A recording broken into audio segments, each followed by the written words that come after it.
बताएंगे, पहले सिलेबस देख लेते हैं। ठीक है, तो देखिए पहले हम लोगों को जो पढ़ना होता है सेमेस्टर 1, क्योंकि सेमेस्टर वाइज हो गया है सारे यूनिवर्सिटी में, तो सेमेस्टर 1 में जो पहला चैप्टर होता है आपका वो आता है सेल बायोलॉजी से। तो इसमें पूरा आपका क्या होता है, सेल चैप्टर होता है। ठीक है, तो ये सारे जो आपको दिख रहे हैं ये सेल से आएगा। ठीक है, तो क्या पढ़ना होता है, तो structure and function of cell organelles, इसमें किसका किसका स्ट्रक्चर और फंक्शन पढ़ना है, सेल मेम्ब्रेन या प्लाज्मा मेम्ब्रेन। प्लाज्मा मेम्ब्रेन का हम लोगों के बारे में पढ़ना है, फ्लूइड म्यूजिक मॉडल वगैरह आपने 12th में देखा होगा। सेल एडिशन, सेल आपस में कैसे वर्क करते हैं या सेल आपस में कैसे जुड़े होते हैं उसके बारे में पढ़ना है। प्रोटीन टारगेटिंग, तो कौन सा प्रोटीन बनने के बाद कहाँ पहुंचेगा उसके बारे में पढ़ना होता है। इंडोसाइटोसिस, सेल अपने अंदर चीजों को कैसे लेता है। साइटोस्केलेटन, साइटोस्केलेटन मतलब सेल की जो हड्डियां होती हैं प्रोटीन से बनी होती है उनके बारे में। माइटोकॉन्ड्रिया जो सेल ऑर्गेनल है, power house of the cell है, इनके बारे में पढ़ना है। Peroxisome, ribosome, ribosome generally protein बनाता है, इनके बारे में पढ़ना है। ठीक है, तो ये सारा सेल का चैप्टर है, इसलिए इधर से हम बता दे रहे हैं। फिर न्यूक्लियस और क्रोमैटिन में क्या पढ़ना है, structure and function of nucleus का स्ट्रक्चर और फंक्शन पढ़ना है। सेल के अंदर न्यूक्लियस होता है आपका, ये सेल होता है तो सेल के अंदर यहाँ पे आपका ये न्यूक्लियस होता है, केंद्रक होता है न्यूक्लियस, इनके बारे में पढ़ना है। फिर structure and composition of DNA और आरएनए का स्ट्रक्चर कैसा होता है, कैसे किससे बना होता है, और टाइप ऑफ डीएनए आरएनए कितने तरह के होते हैं। फिर आप पढ़ेंगे सेल के साइकिल के बारे में, cell cycle, cell division, cell signalling और सिग्नल ट्रांसडक्शन के बारे में पढ़ेंगे। फिर नेक्स्ट स्लाइड में देखिए आपके बारे में ये पूरा सेल बायोलॉजी है। ठीक है, बुक्स आपको जो है सिंगल वो आपको बताएंगे हम, तो ये पहले देखिए आप। फिर जो ये अगला चैप्टर जो आता है आपका सेल खत्म होने के बाद आपका आता है जेनेटिक्स। ठीक है, तो जेनेटिक्स में आपका ये सारे चैप्टर्स आएंगे।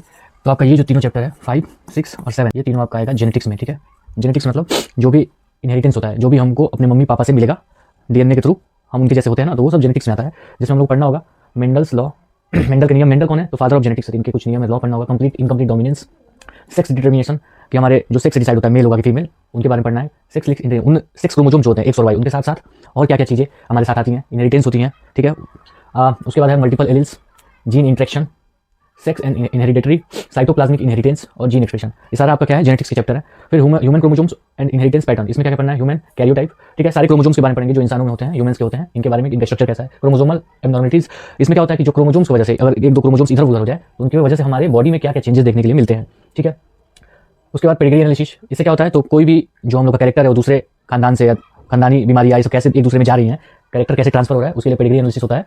तो इनकी चार्ट्स पढ़ते हैं, पैटर्न ऑफ इनहेरिटेंस। ठीक है, और ये कैसे जा रही है एक जनरेशन से दूसरे जनरेशन में। डीएनए या जेनेटिक्स यही डिसाइड यही करता है कि हम कैसे ऐसे बन गए हैं या हमें पूर्वजों से क्या मिला है। आगे पढ़ते हैं हम लोग इन्फेक्टियस डिजीज। ठीक है, इन्फेक्टियस डिजीज में क्या पढ़ते हैं, तो बीमारियां, बैक्टीरिया होगी, वायरस हो गया, फंगस या कोई प्रोटोजोआ हो गया, वर्म्स, इनसे बीमारियां कैसे होती हैं, कौन सी बीमारियां होती हैं और ठीक कैसे होंगी। और पैरासाइट्स कुछ होते हैं जो हमारे बॉडी में रहते हैं, हमको नुकसान पहुंचाते हैं, उसमें से ट्रिप्नोसोमा, जेआरडी, वॉल्चेरिया के बारे में हम लोग पढ़ेंगे।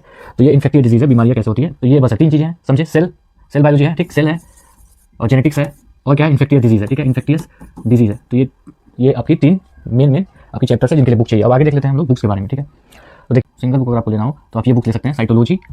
इसमें साइटोलॉजी मतलब सेल बायोलॉजी। ठीक है, सेल आपका दिया होगा साइटोलॉजी में, क्योंकि और जेनेटिक्स भी दिया है इसमें और इन्फेक्टिव डिजीज भी दिया है। तो मतलब सारे के लिए सिंगल बुक आप ये ले सकते हैं, नोट्स वगैरह की कोई जरूरत नहीं है, इस बुक को पढ़ के आराम से कर सकते हैं। ठीक है, तो आई होप कि ये इन्फॉर्मेटिव लगा आपको वीडियो। चैनल को सब्सक्राइब करिए, आगे आपको यहाँ पे पढ़ाया भी जाएगा।